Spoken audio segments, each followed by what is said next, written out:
perdieron su casa. Sí, prácticamente la perdimos.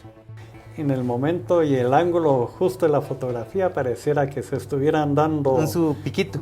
un beso de boca. En ese tipo de fotos no, porque da mal la interpretación y dar a conocer ese legado no solo a nuestra misma gente aquí en Quetzaltenango, sino al resto del mundo. Eso es para usted la fotografía. Para la fotografía. Ver a través de los ojos del alma.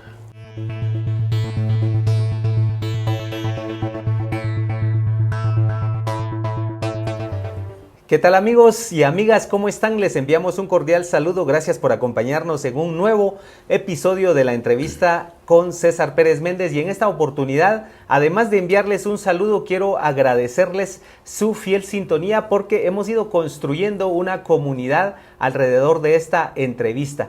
Y por supuesto, es importante recibir los comentarios, también las sugerencias de personajes o personalidades que ustedes pues nos indiquen que podemos invitarlos a esta conversación porque pues la opinión de ustedes es muy valiosa. Hoy tengo a un invitado especial, es una persona muy conocida, muy servicial, pero sobre todo es un ícono de la sociedad de Quetzaltenango desde el punto de vista creativo, porque me refiero al fotógrafo social de Quetzaltenango, así lo hemos llamado en este espacio.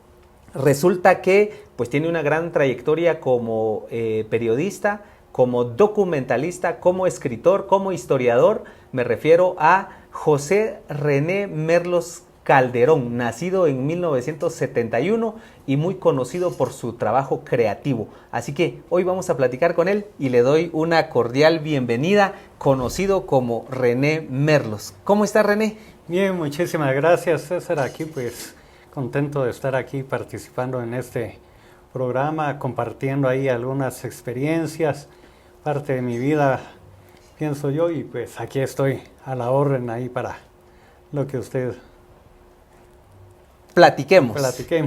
Así que bienvenido, René.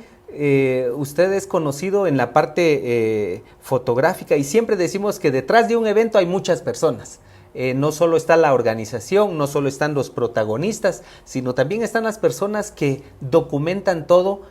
A usted se le ve con frecuencia en todas las actividades sociales relevantes, como Reina Nacional de Fraternidad Quetzalteca. También fue uno de los fotógrafos oficiales de la declaratoria de Quetzaltenango como la ciudad del conocimiento.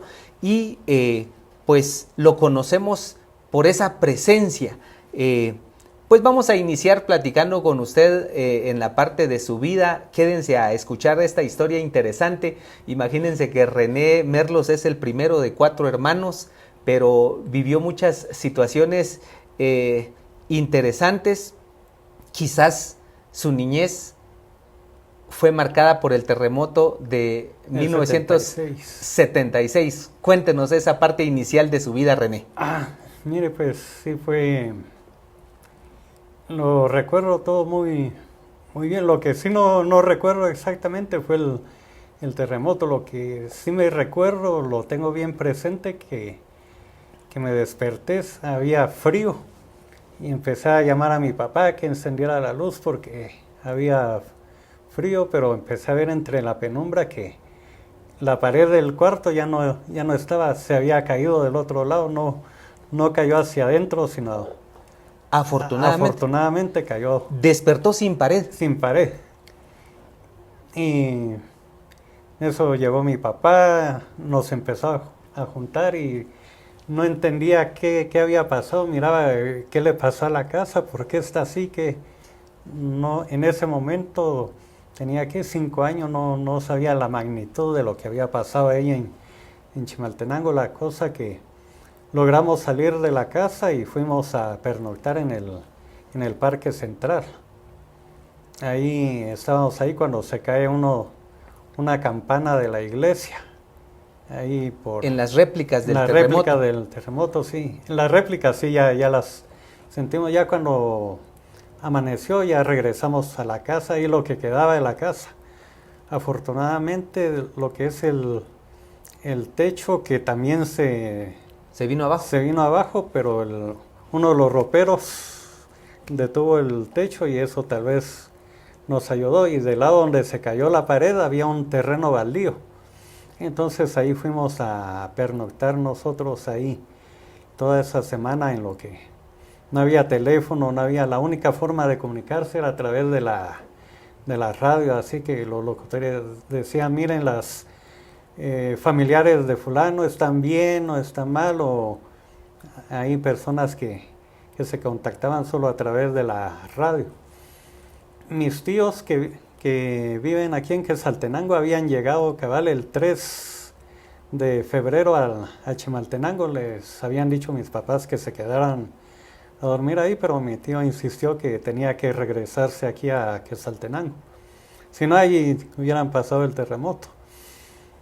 Ya cuando ellos se enteraron, casi como a los 4 días, ya se enteraron ellos de que estábamos completos, que estábamos vivos. Ellos trataron a los 2 días de venir de llegar a Chimaltenango con víveres y todo, pero tardaron una semana en atravesarse la carretera. Había muchos tramos que estaban destruidos por el terremoto, tuvieron que meterse por aldeas, por otros lugares, hasta que al fin llegaron con nosotros a Chimaltenango. En el caso de mi papá, que él nos cuenta, él tuvo la tarea con otros vecinos de rescatar a las personas así bajo de escombros, y las personas que de plano ya habían fallecido en una fosa común, y incinerarlas porque ya eran muchos los muertos que estaban ahí.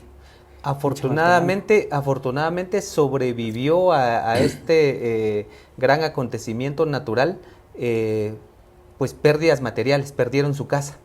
Sí, prácticamente la perdimos. Increíblemente, mi papá había construido una pequeña galera donde tenía guardada toda la cristalería así de cocina, así de comedor especial. No le pasó nada. Cuando hicieron el traslado así de la mudanza para acá, ya venía quebrada. Así que cuando alguien corre con suerte, podemos decir, o con la misericordia, pues sobrevive a una situación de esa naturaleza. René, su vida ha sido, en la parte de niñez, fue marcada pues por ser una familia nómada. Vivieron en Chimaltenango, vivieron en Santa María de Jesús Sunil. ¿Cómo fue esa niñez de vivir en varios lugares? En Chimaltenango nos pasamos a vivir a la casa de mis abuelos aquí en Quetzaltenango. Estuvimos varios años ahí con ellos hasta en el 80, porque mi papá trabajaba para el INDE. INAFOR se llamaba antes, pero de ahí le salió un trabajo en el INDE como encargado del vivero forestal, que era perito forestal, y se hizo cargo de ese vivero que está abajo de Santa María de Jesús. Ya no existe el vivero. Conoció a una señora que hicieron amistad. Ella le comentó que tenía una finquita ahí, pero nadie se la cuidaba, y si él quería llegar a vivir ahí para no estar viajando diario de Santa María a Quetzaltenango, entonces ahí había casa, había de todo menos luz eléctrica. Irónicamente trabajaba para el INDE, pero no había luz. No había luz eléctrica ahí, entonces decidió él que nos íbamos a vivir allá. Ya terminé yo la primaria, el 6º grado de primaria. El lugar era maravilloso, era lo único que había que mantener limpio el terreno, pero había árboles frutales, había café también. La señora lo único que quería, con que me den mis 2-3 quintales de café, ya suficiente. Mientras quede en la finca hasta que yo la venda o algo, y así sucedió. Cuando la vendió, entonces decidimos regresar, pero ya no aquí en Quetzaltenango, sino nos fuimos para Salcajá. Ahí estuvimos otros 2 años hasta que falleció mi abuelo. Regresamos otra vez a la casa. Y en Salcajá, pues, teníamos una casa ahí que alquilábamos, de terraza, preciosa la casa, grande. El alquiler en ese tiempo era de 50 quetzales. Esa era la renta. Era la renta. Ahora, ¿cuánto cuesta una casa ya? Así en alquiler, no bajan de 1,500, 2,000 una casita pequeña. Esa era enorme, esa casa. Pues ya vamos a platicar de otro ámbito muy interesante, que es la separación familiar por cuestiones laborales de su papá, pero antes de eso, ¿qué fue lo más bonito de su niñez? Que hoy sea diferente a la niñez que se vive actualmente. Bueno, entre uno que no existían los celulares para comenzar, salíamos a la calle a jugar pelota porque ni tráfico había. De vez en cuando pasaba un carro ahí, que ahí viene un carro. Y la mayoría de calles que no estaban pavimentadas o asfaltadas, jugábamos canicas. Ahí a las canicas o a las tipachas, ahí con los otros niños del vecindario. Esa fue una infancia muy bonita, que ya no se mira ahorita así, que los niños salgan a la calle a jugar canicas o algo. Ahora todo el mundo con su celular, desde los niños ya de 3, 4 años ya andan con su teléfono ahí, pero pienso que fue una niñez muy sana, muy linda, que eso ya no se va a volver a ver. Bueno, y en esa parte de la historia de René Merlos, pues usted es el primero de 4 hermanos, pero no cabe duda que tuvo o que tiene un papá que fue inquieto y que fue buscando nuevas oportunidades. Le sale un trabajo en Canadá a su señor padre. Cuéntenos eso y qué pasó con la familia.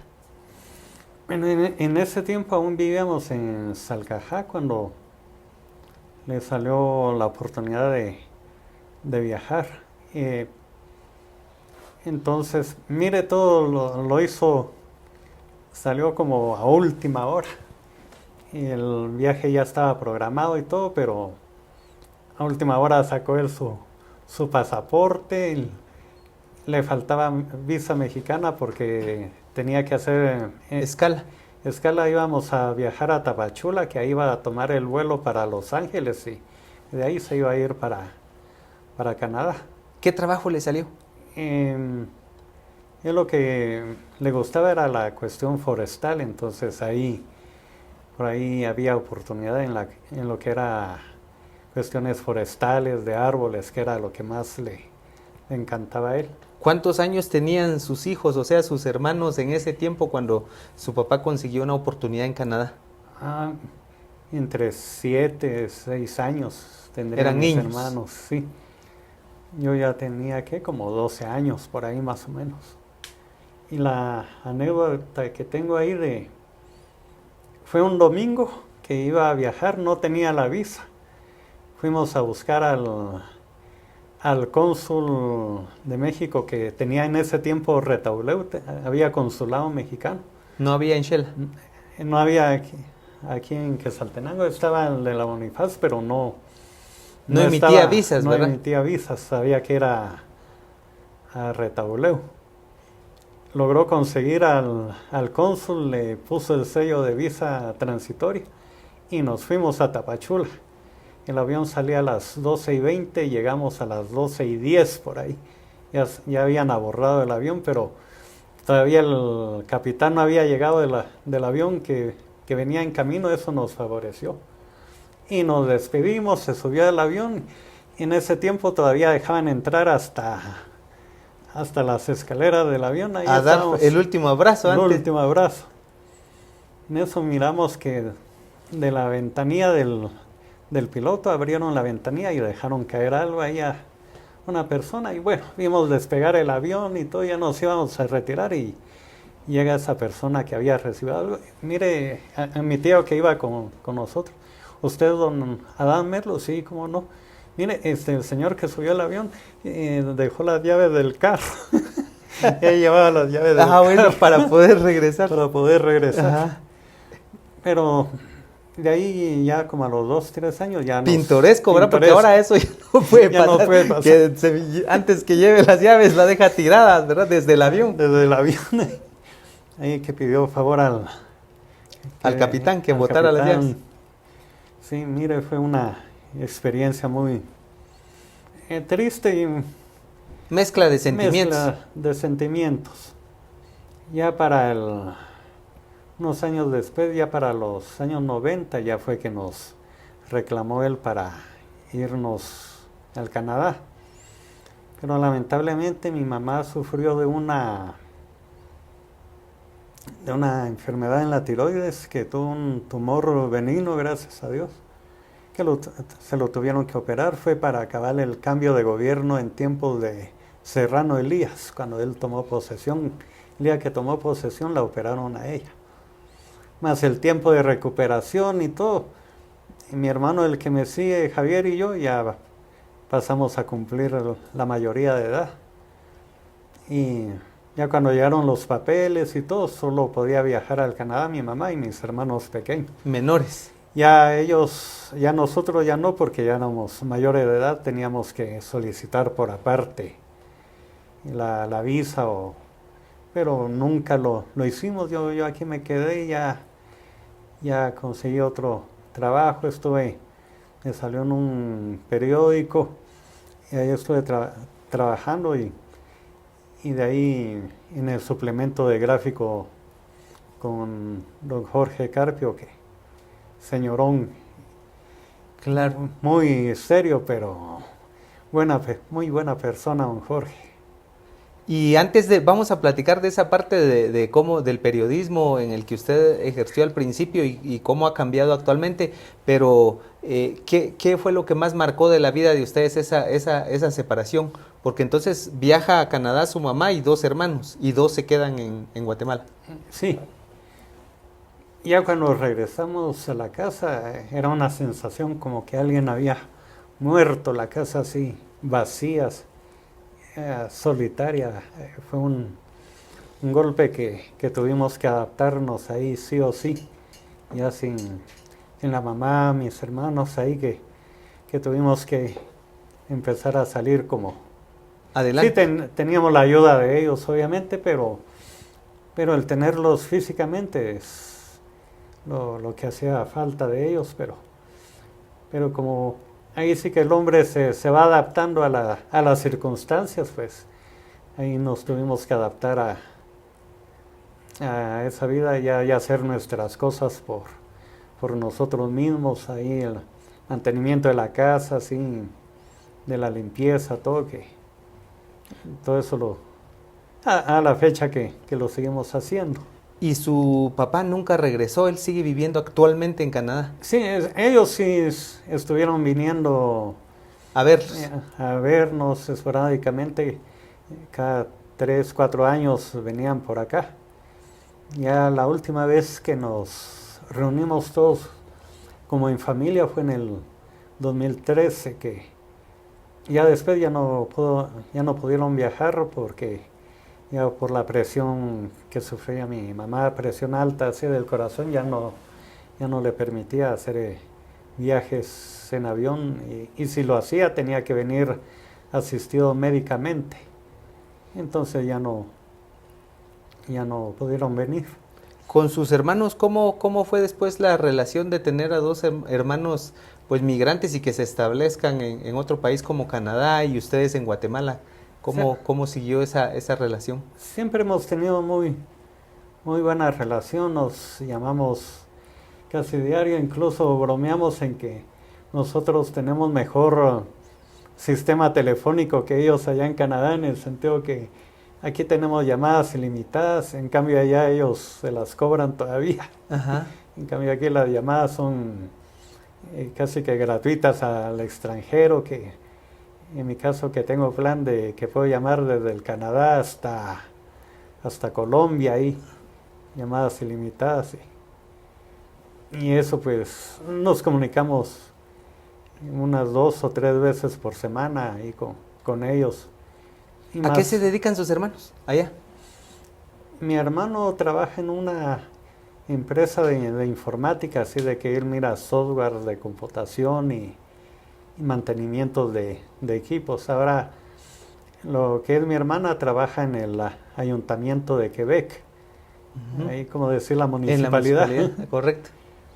Y aunque no está ella físicamente allá, y quedaron en la modalidad de así a distancia, así, y conectarse remotamente. Ella trabaja desde la casa y se conecta, atiende a las personas y todo. Y de vez en cuando llega ahí al ayuntamiento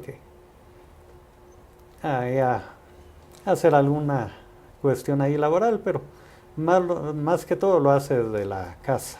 Este es el contexto familiar de René Merlos, pero vamos a platicar también de esa parte, René, donde comienza el amor por la fotografía, por la comunicación, y definitivamente su abuelo tiene que ver en esta chispa que se prende inicialmente. ¿Cómo fue esa parte? Sí, mi abuelo era muy aficionado a la fotografía. Él tenía su cámara, era una marca Kodak, pero era así una cámara de aficionado, aunque al verla pareciera una profesional. Ahí la cámara le quedó a mi tío, pero siempre que salíamos, venite, trae la cámara, hasta la ponía en un trípode y te la traes ahí. Y ahí aquí viene un fotógrafo suelto. Pero él siempre le gustaba mucho la fotografía. Lástima que muchos álbumes que él tenía, él los tenía en su finca, pero en la década de los 80 fue que llegó la guerrilla, los de la Orpa, quemaron la finca, y ahí se quemaron todas esas joyas fotográficas. Solo nos quedó un álbum en la casa, que ahí tenemos algunas fotografías personales de él, ahí donde están cazando venados, que ellos tenían algunas fincas en San Marcos y por San Felipe, ahí abajito de Santa María Jesús, tenían la finca Canadá, que Nené, eran finca más del bisabuelo. ¿Y ya usted cuáles fueron sus primeras fotografías? ¿Qué fue lo primero que fotografió? Porque pues uno a veces guarda ese recuerdo, ¿verdad? Las primeras, aunque no haya sido con una cámara, que hayan sido con la cámara del abuelo. Mire, ahí sí no tengo memoria exacta de cuál fue mi primera fotografía. En lo que fue en rollo. Sí recuerdo para una Navidad que juntamos muchos pólvora de cohetes para hacer una llamarada. Esa sí, recuerdo bien esa fotografía. ¿Y luego cuál fue su primera cámara, René? De ahí mi primera cámara, ya estando trabajando en periódico, llegaron a ofrecer una Zenit. Era de origen ruso la cámara. Una joya. Una joya. En ese tiempo me la dieron en 500 quetzales, que era un dineral en ese tiempo. Pero era, sí, profesional, con lente intercambiable y todo. Lo único que no aprendí, solo lo vi, pero nunca lo hice, fue revelar rollos. Sí vi el proceso y todo, pero nunca lo ejecuté. Y teníamos unos carretes de rollo, como por la noticia no podíamos darnos el lujo de tener rollos de 2 exposiciones, porque solo por una noticia, que era 1 o 2 fotos, y quedaban otras 8 exposiciones sin usar. Entonces armábamos nuestros rollitos ahí en cuarto oscuro. Ahí ya teníamos más o menos la medida de aquí es un rollo para 3 fotos o para 4 fotos, y salíamos ahí. Era limitado. Limitado. No es como ahora que pues dependiendo de cuántos disparos quiera hacer el dedo. Antes eran contadas las fotografías. Contadas las fotos y... Estamos hablando periodísticas. Periodísticas, sí. René, ¿y cómo fue su primera vinculación con los medios? ¿Cómo llegó esa primera oportunidad de ser periodista?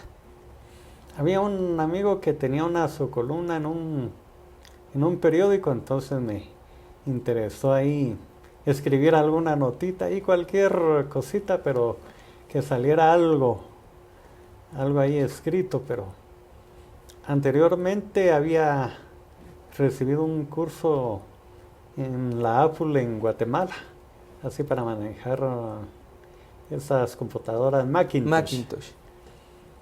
Y justo cuando me presentaron ahí en el periódico, la que hacía la diagramación se retiraba del mismo por cuestiones de embarazo, ya no iba a seguir. Yo le dije, mire, yo puedo manejar ese tipo de computadora, porque no era común que alguien manejara en esa época, en el 89, ese tipo de compus era muy escaso. Solo las personas pudientes poseían una computadora personal. Entonces me hicieron la prueba, les gustó y ahí comencé yo a hacer las diagramaciones. ¿En ahí. qué medio? Era la idea creativa. La idea creativa. La idea creativa. Pero imagínese diagramar un periódico en tabloide en una pantallita de 7, 8 pulgadas. Era así de... Minucioso. Minucioso, muy tedioso. Ahora ya la facilidad de los monitores de 24, 28 pulgadas, que uno ahí sí está risa y risa. Y la maravilla de ese entonces que el monitor era ya así en blanco y negro, no era color, pero era en blanco y negro, a diferencia de las computadoras que en ese tiempo eran las IBM, que eran monocromáticas, ahí solo eran letritas verdes o color ámbar. Ahí ya daba los tonos grises y ya uno tenía más facilidad de crear el periódico y también viajaba a Guatemala para ver el proceso que imprimían las hojas en láser en 2 partes. Como no había impresora láser así en tabloide, sino tamaño carta, entonces pegaban las 2 hojas ahí para hacer el tabloide, le pegaban las fotos así como armar un rompecabezas ya armado, y ya le tomaban una foto a esa composición, a esa pieza, y luego la mandaban a enmascarillarla, y ya enmascarillado ya imprimían la placa y en ese tiempo el periódico era de 84 páginas y todo, era un trabajo extenso, pero sacrificado. Que llegaba hasta la madrugada, que estuvieran pues desarrollándolo. René, hablando de la fotografía, hay cosas que han cambiado, pero hay cosas que siguen siendo las mismas. Comparativamente la fotografía de antes, la que era con rollo, y la de actual, ¿qué es lo que principalmente cambió? Lo principal, que ya tiene fotografía ilimitada, ya puede poner el dedo ahí que toma 10, 15 fotos, ya no es aquello de que esperar como que, ¿será que este es el momento? ¿Será que aquí es? Y disparo y rogando a Dios que sí saliera bien la fotografía. En cambio, la ventaja que ya tomó la foto y la puede revisar es si le salió bien y mire, repitámosla. Esa sería la ventaja. Ahora el principio así de exposición, de velocidad, de obturación, siempre va a ser la misma. Y sigue siendo el rey la creatividad también para hacer fotografía. Y más que todo el conocimiento básico así del encuadre, los puntos de enfoque, cómo enfocar eso, sí, siempre sigue siendo lo mismo. La única ventaja, como le digo, que ya uno puede tomar las fotografías, lo que le dé la memoria. Y en la parte de la fotografía, pues hay profesiones que conforme la modernidad, conforme la vida digital han ido cambiando, o sea, algunas han desaparecido, pero el fotógrafo siempre va a permanecer, especialmente cuando se quiera documentar algo con mucha precisión o con mucho detalle. Pero René Merlos, ¿cómo se convierte en el fotógrafo social de Quetzaltenango, donde ya empieza a documentar toda la vida social de esta ciudad? Mira que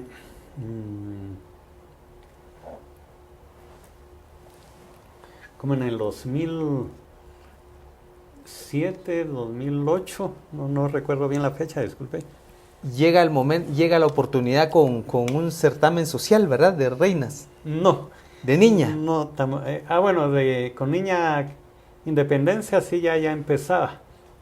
Entonces ya fue con una camarita Sony Cybershot, así chiquitita la cámara, pero estas, como iniciaba la era digital, no podía subirle mucho a lo que es el ISO, por ejemplo, porque al subirle mucho ya la fotografía salía extremadamente granulada, casi ni se entendía la fotografía.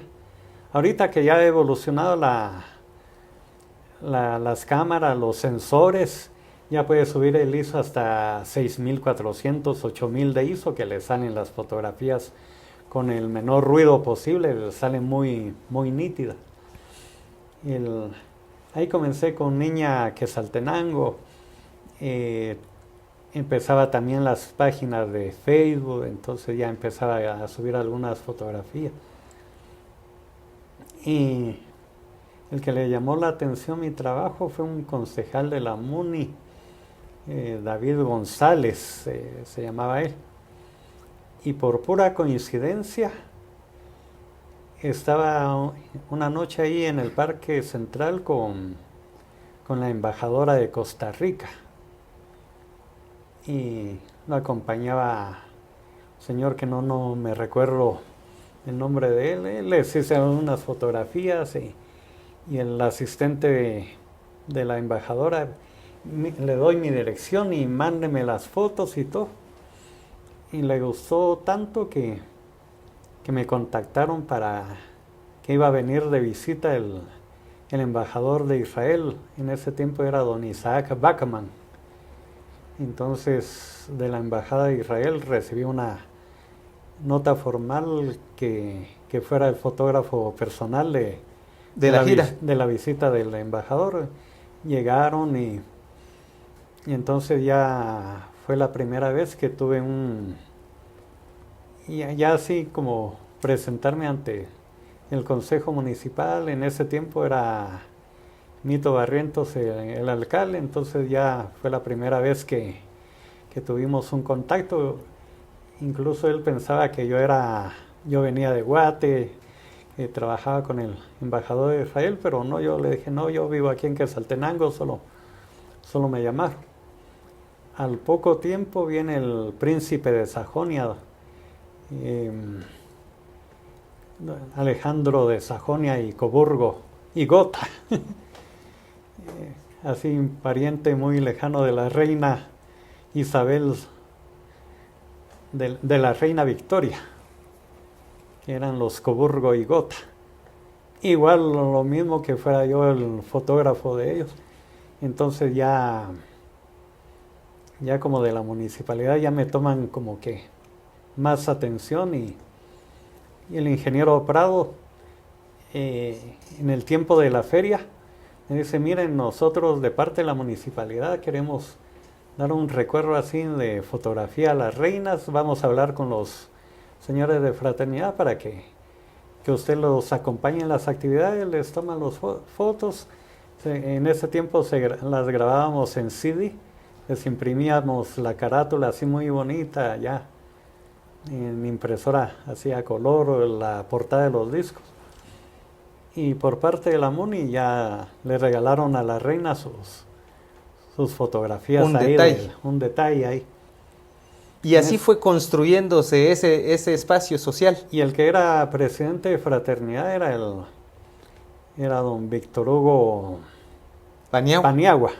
Para descanse don Víctor Hugo. Le gustaron mis fotos, que él me contactó al año siguiente, mire usted, queremos que trabaje con nosotros, ya propiamente se viene con nosotros, el hotel no le damos, que estamos aquí, no tenga pena que yo vivo aquí a 2 cuadras, 3 de la Boniface, en ese tiempo se hospedaban ahí. Y ya les trabajé a ellos, pero sí, tal vez por esa falta de experiencia no en la fotografía, sino ya de entregar ya el material, fue algo muy serio para mí, así horrible en el sentido de que tenía el tiempo en contra, de que ya el 16 eran las carrozas, 17 se van y tenía que tener el material listo. y cabal terminé tipo 7 de la mañana, ya ellos ya se iban, pero logré entregar el material, entonces ya a raíz de eso ya debo de tener ya tantas quemadoras, porque cada disco que se quemaba tardaba como 12 minutos en quemarse un disco para 50 discos, era toda la noche. A toda la caravana le daba fotografía. Y eran personalizados porque así cada reina tenía que tener sus fotos, así la de Jutiapa, la de Petén, tenía que clasificar las fotos de cada uno. Fue un trabajo así. ¿Cuántos años lleva René Merlos documentando las caravanas de reinas de feria? Ya con ellos formalmente desde el 2013 a la fecha. Porque en el 2012, ese año no pude. Ya 12 años. Y en el 2013 volví a retomar otra vez con ellos. René Merlos, ¿cuál ha sido el personaje más interesante desde su óptica? Porque pues ha fotografiado a reinas, a embajadores, a príncipes que han venido a Quetzaltenango. Para usted, ¿cuál es el personaje más notorio que ha fotografiado? Cada quien tiene su... Pero una que diga, esto sí no me lo esperaba y le logré hacer fotografías. Déjeme. Ahí se me agarró en... Hay varios, ¿verdad? Curvas, sí, hay varios ahí. En la vida social de un fotógrafo. Ajá. Para las campañas presidenciales, uno que no se esperaba que fuera a llegar a ser presidente en su momento, y como dice, si uno hubiera sabido, pues no voto por él o algo así. En el caso de Jimmy Morales, a él lo conocí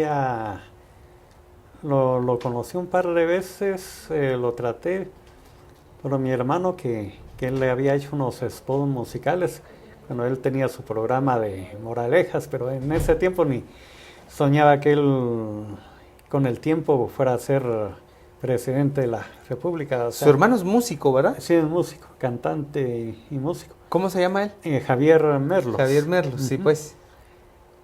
O sea, lo conocí, nos presentamos, convivimos, y como 10 años después fue que él ya lanzó su candidatura. Y aproveché a llegar ahí, cuando hizo su meeting fue en el Parque Benito Juárez. Y logré acercarme, no sé cómo, pero logré acercar ahí por los guardaespaldas. Jimmy, ¿se acuerda? Sí, como no me voy a acordar, vos sos hermano de Javier, le puedo hacer claro que sí, él sube conmigo aquí a la tarima. Me subí a la tarima, fue la única vez, de ahí ya no lo volví a ver ni como presidente, ni como...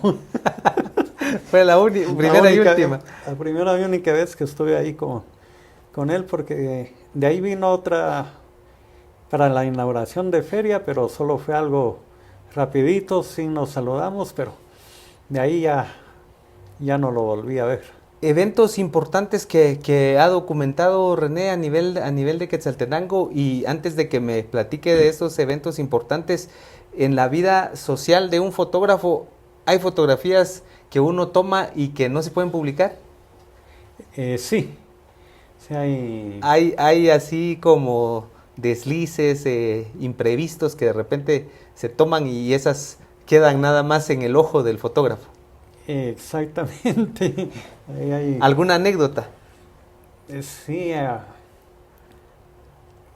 por ejemplo, una visita que hizo Otto Pérez, estaba saludando a una señora, pero en el momento y el ángulo justo de la fotografía pareciera que se estuvieran dando un su piquito, un beso de boca. En ese tipo de fotos no, porque da mal la interpretación de eso. Una que sí fue muy notoria, no me fijé en el momento, pero allá al revisar después fue para uno de los certámenes de belleza, que en el caso cuando hacen el traje de bikini y todo eso, no se pueden publicar esas fotos porque son el bikini que van a usar, lo van a usar en el evento y es una sorpresa y eso no se puede publicar. Pero ya después es eso fue en la costa, en Retobleu. Ya después a la piscina y todo, y bueno, las fotos personales de las reinas, que esas no se publican, pero sí se les entrega a ella. Y bueno, y salgan del agua y hacen, y así salieron. Ya cuando la vi, a una se le había bajado el brasier, se le miraba Se le miraba todo. Se le miraba todo ahí. Son cosas que no, que pasan ahí sin querer, que no, y que se captan en el momento.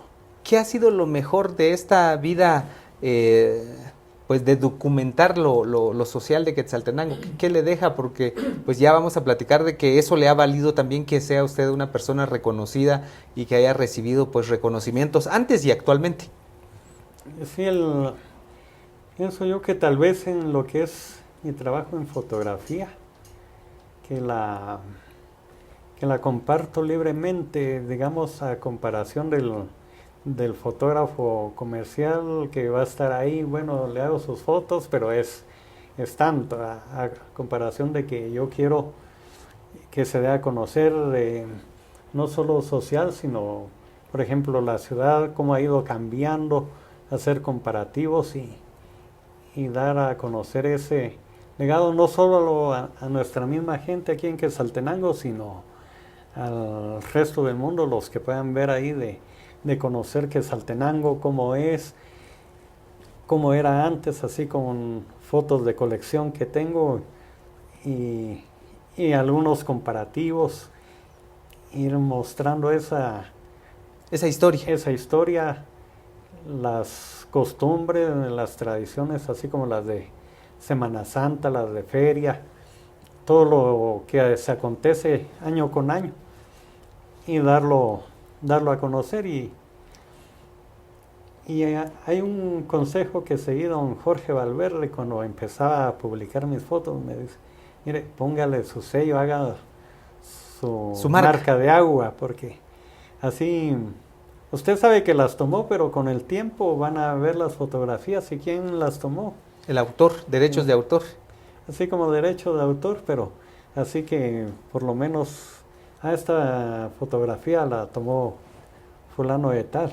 Como las primeras fotografías de Quetzaltenango, ¿verdad? Que fueron firmadas por Zanotti, un fotógrafo italiano, que uno cuando ve una fotografía histórica dice, ¿y esta fotografía quién la hizo? Y aparece, algunas, otras pues están Tomás Zanotti, sin autor. Gunther, ¿A qué fotógrafos admira usted? Deme un nombre de repente de antes y uno de ahora, o si solo son los de antes o solo los de ahora. De antes, obviamente, Zanotti que dejó un legado importantísimo en Quetzaltenango. Haciendo un paréntesis, ¿cómo le explico? Ahorita puedo tomar una foto de este edificio por fuera. De la Torre Pradera. De la Torre Pradera, en el momentito de la Torre Pradera. De aquí a unos 50, 60 años no sabemos si por alguna razón van a demoler el edificio por construir otro, y entonces en el momento ahorita no vale, no tiene valor, pero unos 50, 100 años ya esa fotografía ya tiene valor histórico.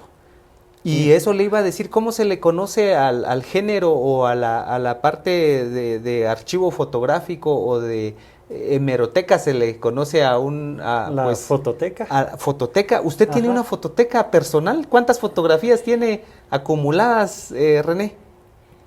Un último recuento llevaba más del 1.000.000 de fotografías. Más del 1.000.000. 1.5 millones por ahí. Porque comencé desde el... Usted es millonario en fotografía. En fotografía ya he ido cambiando de disco duro. Ahorita tengo un disco solo para la fotografía de 6 teras. Ahí tengo toda la compilación de archivos fotográficos. ¿Qué le ha aportado René Merlos a la historia de Quetzaltenango, a la historia reciente o a la historia pasada que pues ya esté documentado y que las futuras generaciones van a poder conocer? Fíjese que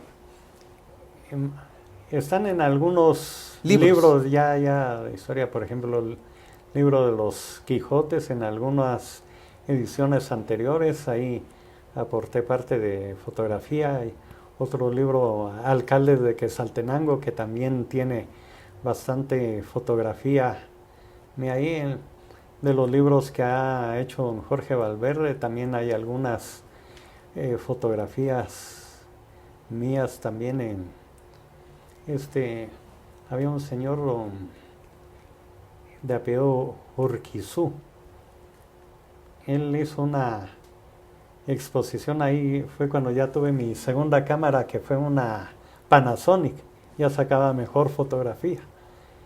Hizo una serie de Quetzaltenango y él cabal le sirvieron esas fotos, uno para hacer su calendario que él hacía a mano y luego mandaba a imprimir, que hacía uno de Antigua y de Quetzaltenango. Muy bonitos esos calendarios. Ricardo Urquizú se llamaba él. Y tuvo que viajar a Europa para hacer una exposición sobre costumbres de Guatemala y todo. Y usó varias de mis fotografías ahí para exponerlas ahí en el Louvre de París. En ese gran museo. En ese gran museo ahí, en una exposición que le tocó el hacer eso. Estoy hablando a principios del año 2000 por ahí, que fue esa oportunidad. Bueno, el nombre de René Merlos, ya para ir concluyendo esta plática, pues aparece ya el nombre dentro de los personajes de Quetzaltenango. Es una obra de autoría de don Jorge Valverde. También fue declarado ciudadano distinguido de algunos municipios de Totonicapán, de Quetzaltenango. Aparte de ello, pues el último reconocimiento de René Merlos fue de parte del Congreso de la República al reconocerle esa construcción histórica de la Semana Santa. René, ¿cómo se siente ante esta parte de que una profesión que ha ido evolucionando lo mantenga vigente y sobre todo le reconozcan ese aporte social y cultural que ha hecho? Mire, pues ahí muy agradecido, porque aquí en Quetzaltenango hay mucho talento. Hay una pregunta que no le contesté de los fotógrafos que admiro. Aquí hay varios. Está Guido Velázquez, que es un gran maestro de la fotografía. Está José del Busto también. Harry Díaz, que es un fotógrafo de los que admiro bastante. Y hay otros jóvenes que han estado documentando así en cuestiones así como Semana Santa o actividades sociales de Quetzaltenango, que son talentos muy buenos. Uno ya tiene la experiencia, pero también ya va de salida uno. Y ya vienen las nuevas generaciones a aportar ellos también su granito de arena. Yo, en lo que Dios me dé vida y fuerza y todo, ahí voy a seguir dándole a la fotografía, ahí viendo todo a través de los ojos del alma, dijera otro. Eso es para usted la fotografía. Para la fotografía. Ver a través de los ojos del alma. Fabuloso. Y para agradecerle a usted este momento de conversación y de construcción de la historia, que sirva esto también como un reconocimiento a su legado y aporte a través de las fotografías. Muéstrenos qué cámara usa actualmente para que, pues ahora que siempre la acompaña. René tiene una particularidad en todas las actividades, o incluso a veces no va a eventos, pero va con el machete en mano. Con el machete, que a veces sí. Este es cámara, es una Canon 7D Mark II. Ya un par de años más y ya la cambio por otra, ya está dando su vida útil, dijera otro. Esta es una gran cámara ahí, buena, y pesa la cámara, cierto. Estamos hablando de unas 6 libras, 7 libras, por ahí más o menos. Más el flash, todo eso. Es todo un equipo. Todo un equipo ahí. René, que siga usted aportando y construyendo la historia de Quetzaltenango y social de Quetzaltenango a través de su cámara. Muchas gracias por acompañarnos en esta entrevista. A usted muchas gracias. Muy agradecido por esta entrevista, y a todos los espectadores, pues muchos éxitos ahí. Y también sigan sus sueños, sea el que sea, cúmplanlo. Cada uno viene con un don Uno tiene que simplemente descubrir qué don es el que tiene, aprovecharlo y compartirlo con las demás personas. Con esas palabras bonitas de reflexión, de aprovechar los dones, y como dice la palabra, los dones son para multiplicarlos y no para enterrarlos o guardarlos. Gracias por acompañarnos en este espacio, en este momento de compartir ideas y pensamientos. Con permiso.